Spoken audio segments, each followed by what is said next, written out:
하나님의 평강이 여러분의 삶에 가득하기를 기도합니다. 오늘 우리가 함께 나눌 이야기가 여러분의 마음에 잔잔한 위로와 깊은 깨달음의 빛을 비추기를 소망합니다. 만약 오늘 메시지를 통해 작은 울림이라도 느끼신다면 이 따뜻한 빛을 주변에 나누는 마음으로 이 영상을 공유해 주십시오. 또한 구독 버튼을 누르는 것은 우리와 함께 이 진리의 여정을 계속 걸어가기로 약속하는 것과 같습니다. 여러분의 그 마음 하나하나에 하나님의 축복이 깃들기를 기도합니다. 모든 그리스도인은 하나님으로부터 직접 그분의 음성을 들을 수 있는 능력을 가지고 있습니다. 책의 저자를 더 깊이 알수록 그가 전하고자 하는 메시지는 더욱 선명하게 다가옵니다. 마찬가지로 우리가 성령님과 더 가까워질수록 그분께서 우리에게 전하시려는 세미한 음성을 더 분명하게 들을 수 있습니다. 아무리 아름다운 문장이라도 우리가 이해하지 못하는 언어로 쓰여 있다면 아무런 의미가 없을 것입니다. 오늘 우리는 성경 말씀을 올바르게 해석하는 것이 어떻게 그 말씀의 능력을 우리 삶 속에서 실제로 경험하는 열쇠가 되는지에 대해 이야기 나누고자 합니다. 하나님께서 우리에게 그분의 메시지를 정확하게 파악할 수 있도록 어떤 놀라운 도구들을 마련해 주셨는지 함께 발견하는 시간이 되기를 바랍니다. 모든 소통에는 세 가지 요소가 있습니다. 첫째는 메시지를 보내는 발신자입니다. 둘째는 그 메시지를 받는 수신자입니다. 그리고 마지막으로 그 둘 사이에 오가는 메시지 자체가 있습니다. 성공적인 소통의 목표는 수신자가 받은 메시지가 발신자가 의도한 바와 정확히 일치하도록 하는 것입니다.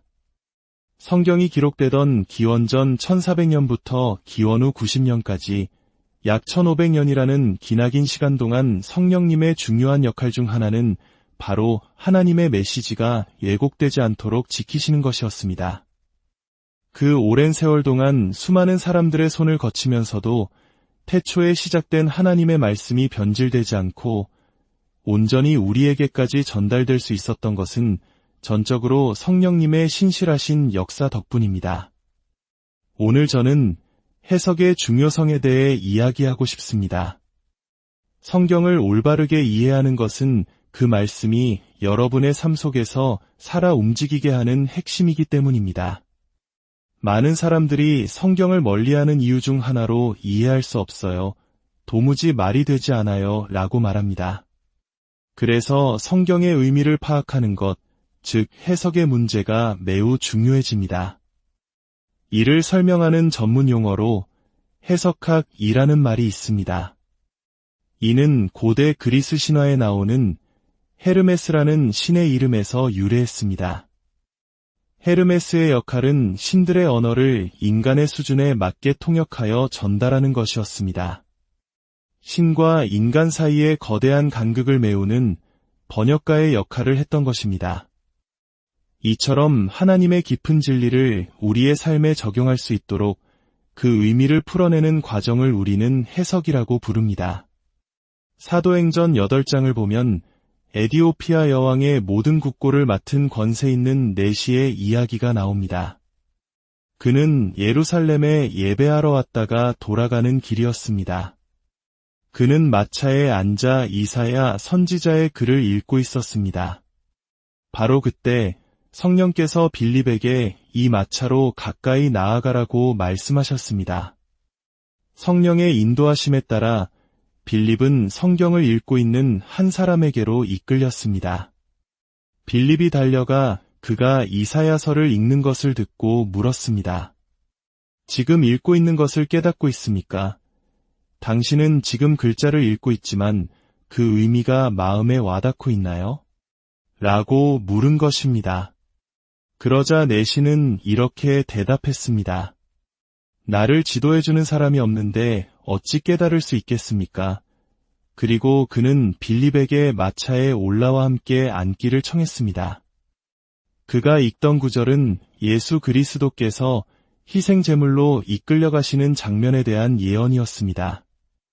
35절에서 빌립은 입을 열어 그가 읽던 성경 구절에서부터 시작하여 예수님에 관한 복음을 자세히 설명해 주었습니다. 여기에 바로 중요한 점이 있습니다. 한 남자가 성경을 읽고 있었지만 이해하지는 못하고 있었습니다. 우리도 이런 경험을 얼마나 많이 합니까? 성경을 다 읽고 덮었지만 방금 내가 무엇을 읽었는지 전혀 기억나지 않거나 마음에 남는 것이 없는 경험 말입니다. 해석, 즉 깨달음이 없었기 때문입니다. 해석이 중요한 이유는 우리가 성경을 읽으면서도 그 의미를 전혀 이해하지 못할 수 있기 때문입니다. 그 내시는 자신이 읽고 있는 내용에 대한 이해를 도와줄 안내자가 필요했습니다. 단순히 읽는 것만으로는 충분하지 않습니다. 이해가 동반되어야 합니다. 이해 없이는 무엇을 삶에 적용해야 할지 알 수 없기 때문입니다. 그래서 성경을 대하는 우리의 자세는 읽고, 해석하고, 그리고 적용하는 순서가 되어야 합니다. 마치 우리가 의사를 찾아가는 것과 같습니다. 선생님, 배가 아프고 머리가 아파요. 라고 말하면 의사는 여러 검사를 통해 문제의 정확한 원인을 진단하려고 노력합니다. 그래야만 올바른 처방을 내릴 수 있기 때문입니다. 만약 의사가 증상을 잘못 해석한다면 그는 잘못된 약을 처방할 것입니다. 그리고 잘못된 처방은 때로 치명적인 결과를 낳을 수 있습니다. 제게는 어린 시절 한 의사의 오진으로 생사를 넘나들었던 기억이 있습니다. 잘못된 처방으로 인해 저는 그날 밤 거의 죽을 뻔했습니다. 숨을 헐떡이며 경련을 일으키는 저를 보며 눈물을 흘리시던 아버지의 모습을 저는 평생 잊을 수 없습니다. 잘못된 해석이 얼마나 끔찍한 결과를 낳을 수 있는지 보여주는 예입니다. 성경 해석도 마찬가지입니다. 잘못된 해석은 우리의 영혼을 병들게 할 수 있습니다. 물론 성경의 어떤 부분들은 읽는 즉시 그 의미가 마음에 와닿기도 합니다. 하지만 베드로후서 3장에서 베드로 사도가 말했듯이 바울 사도가 쓴 글 중에는 이해하기 어려운 부분도 있습니다. 그러나 우리가 올바른 이해와 올바른 적용을 함께할 때 성경이 다루는 그 어떤 문제도 우리가 승리 가운데 해결하지 못할 것은 없습니다. 그렇다면 성경을 올바르게 해석하기 위해 우리에게 필요한 자격은 무엇일까요? 모든 그리스도인은 믿는 자 제사장입니다. 이는 모든 성도가 중재자 없이 하나님께 직접 나아가 그분의 음성을 들을 수 있는 능력을 가졌다는 의미입니다. 목사나 영적 지도자들이 우리의 이해를 돕는 안내자 역할을 할 수는 있지만 우리 각자가 성경을 통해 직접 말씀하시는 하나님의 음성을 듣는 능력을 대체할 수는 없습니다. 첫째, 성경을 명확하고 온전히 이해하기 위해서는 반드시 구원받은 자, 즉 거듭난 그리스도인이어야 합니다. 고린도전서 2장 14절은 말합니다. 육에 속한 사람은 하나님의 성령의 일들을 받지 아니하나니 이는 그것들이 그에게는 어리석게 보이며 또 그는 그것들을 알 수도 없나니 그러한 일은 영적으로 분별되기 때문이라. 이는 믿지 않는 사람이 성경 구절을 암송할 수 없다는 뜻이 아닙니다. 그 말씀의 참된 의미와 능력을 영적으로 경험할 수 없다는 뜻입니다. 구원받지 못한 사람은 하나님의 진리를 해석할 영적 능력이 없습니다. 둘째, 성령님과 얼마나 가까이 동행하는가에 따라 말씀의 이해도가 달라집니다. 성령님과 더 가까워질수록 그분의 말씀을 더 명확하게 이해하게 될 것입니다. 우리가 구원받는 순간 우리에게는 하나님의 말씀을 이해할 수 있는 능력이 주어집니다. 성령의 기름 부으심이 우리 안에 거하기 때문입니다. 요한복음 16장 13절에서 예수님은 이렇게 약속하셨습니다. 그러나 진리의 성령이 오시면 그가 너희를 모든 진리 가운데로 인도하시리니 그가 스스로 말하지 않고 오직 들은 것을 말하며 장래 일을 너희에게 알리시리라. 에디오피아 내시에게는 빌립이라는 안내자가 있었습니다. 우리 모든 믿는 자에게는 성령님이라는 위대한 안내자가 계십니다. 진리를 명확히 밝히고 그 의미를 깨닫게 하시며 어떻게 삶에 적용해야 할지 가르쳐 주시는 것이 바로 성령님의 역할입니다. 성령님은 성경의 진리가 우리의 마음과 생각 속에서 실제가 되어 우리의 삶을 변화시키는 경험이 되게 하십니다. 성령님과 가까울수록 성경은 더욱 선명해지고 성령님과 멀어질수록 성경은 안개 속에 있는 것처럼 희미하게 보일 것입니다. 혹시 무언가에 대해 혼란스러워하다가 성령께서 마치 어두운 방에 스위치를 켜주시듯 그 모든 것을 명확하게 밝혀주신 경험이 있으십니까? 그것이 책을 통해서든 설교를 통해서든 혹은 개인적인 묵상을 통해서든 성령님은 우리의 영적인 눈을 열어 진리를 보게 하십니다. 성령님과의 친밀함은 깨끗한 삶을 통해 유지됩니다. 베드로전서 2장은 말합니다.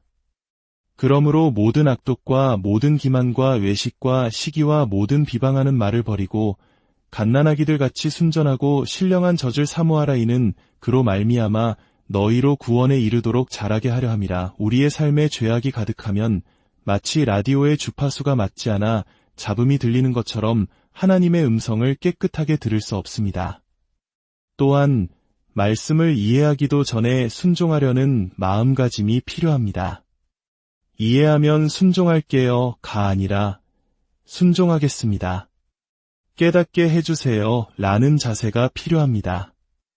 요한복음 7장 17절은 말합니다. 사람이 하나님의 뜻을 행하려 하면 이 교훈이 하나님께로부터 왔는지 내가 스스로 말함인지 알리라. 순종하려는 의지가 있을 때 하나님께서는 더 깊은 깨달음을 허락하십니다. 가진 자에게는 더 주시고 순종하지 않아 없는 자는 그 가진 것마저 빼앗길 것이라고 하셨습니다. 그렇다면 해석의 과정은 구체적으로 어떻게 이루어질까요? 디모데후서 2장 15절은 말합니다. 너는 진리의 말씀을 옳게 분별하며 부끄러울 것이 없는 일꾼으로 인정된 자로 자신을 하나님 앞에 드리기를 힘쓰라. 성경을 배우는 데는 노력이 필요합니다. 성실한 일꾼이 되어야 합니다. 책장에 꽂아두기만 하는 장식품이 아니라 시간을 내어 기꺼이 읽어야 합니다. 그리고 읽으면서 몇 가지 기본적인 질문을 던져야 합니다. 첫째, 이 말씀은 무엇을 말하고 있는가? 방금 읽은 내용을 자신의 언어로 다시 한번 요약해보는 것입니다. 둘째, 누구를 향해 말하고 있는가? 이 말씀의 첫 번째 대상이 누구인지 파악하는 것은 의미를 이해하는 데 매우 중요합니다. 셋째, 왜 이 말씀을 하셨는가? 이 말씀이 기록된 배경과 목적을 생각해보는 것입니다. 그리고 마지막으로 이 말씀을 통해 나는 무엇을 해야 하는가? 즉, 내 삶에 어떻게 적용할 것인지를 묻는 것입니다. 이 질문들을 가지고 성령님의 도우심을 구하며 성경을 읽을 때 말씀은 점점 더 선명하게 여러분에게 다가올 것입니다. 그리고 성경 전체를 꿰뚫는 하나의 열쇠가 있습니다. 그것은 바로 예수 그리스도입니다. 내가 읽고 배운 모든 것을 어떻게 예수 그리스도와 연결할 수 있는가를 생각하는 것입니다. 구약과 신약 전체는 예수 그리스도를 중심으로 펼쳐집니다. 예수님은 살아있는 말씀이시며 성경은 기록된 말씀입니다. 이 두 말씀은 언제나 완벽하게 일치합니다. 이러한 과정을 통해 성경을 올바르게 해석하기 시작할 때 우리 삶에 어떤 일이 일어날까요? 누가복음 24장에는 엠마오로 가던 두 제자의 이야기가 나옵니다. 그들은 자신들이 그토록 믿고 따랐던 예수님께서 십자가에 못 박혀 돌아가시자 깊은 절망과 슬픔에 빠져 있었습니다. 그들의 모든 희망이 산산조각 났습니다. 마치 우리 인생이 겪는 깊은 절망의 순간처럼 그들은 낙심하여 고향으로 돌아가고 있었습니다. 그때 부활하신 예수님께서 그들에게 다가가셨지만 그들은 알아보지 못했습니다. 예수님은 그들에게 어리석고 선지자들이 말한 모든 것을 마음에 더디 믿는 자들이여 라고 책망하시며 모세와 모든 선지자의 글로 시작하여 모든 성경에 쓴 바 자기에 관한 것을 자세히 설명해 주셨습니다. 그들이 마을에 가까이 이르렀을 때 제자들은 예수님께 우리와 함께 머물러 주십시오. 날이 저물어 갑니다. 라고 간청했습니다. 예수님께서 그들의 초대에 응하여 함께 식탁에 앉으셨습니다. 그가 떡을 가져 축사하시고 떼어 그들에게 주시니 그제서야 그들의 눈이 밝아져 그가 예수님이신 줄 알아보았습니다. 그리고 그들은 서로에게 이렇게 말했습니다. 길에서 우리에게 말씀하시고 성경을 풀어주실 때에 우리 속에서 마음이 뜨거워지지 아니하였더냐? 절망에 빠져 차갑게 식어버렸던 그들의 마음이 예수님께서 직접 풀어주시는 말씀을 들었을 때 불타오르기 시작했습니다. 이것이 바로 올바른 말씀 해석이 가져오는 능력입니다. 그것은 우리의 절망을 희망으로, 슬픔을 기쁨으로, 차가운 마음을 뜨거운 열정으로 변화시킵니다. 혹시 지금 절망감에 고개를 떨구고 계십니까? 성령 하나님께서 오늘 여러분 한 사람 한 사람에게 집중하고 계십니다. 그분이 성경 말씀을 통해 여러분의 마음을 만지실 때 모든 절망은 사라지고 타오르는 뜨거운 마음을 회복하게 될 것입니다. 이것이 바로 하나님의 말씀이 가진 변혁의 능력입니다. 하나님, 성령님께서는 여러분을 진리 가운데로 인도하기를 원하십니다. 단순히 말씀을 듣는 자리에만 머무는 것이 아니라 말씀 안에 거하기를 원하십니다. 말씀이 책 속의 글자로만 남는 것이 아니라 여러분의 삶 속으로 뛰어들어와 직접 말씀하시기를 원하십니다. 그렇게 말씀을 올바르게 깨닫고 삶으로 살아낼 때 여러분의 삶은 반드시 변화될 것입니다. 여러분의 삶의 모든 걸음 위에 하나님의 인도하심과 축복이 함께하기를, 그리고 그분의 말씀이 여러분의 발의 등이 되고 길의 빛이 되기를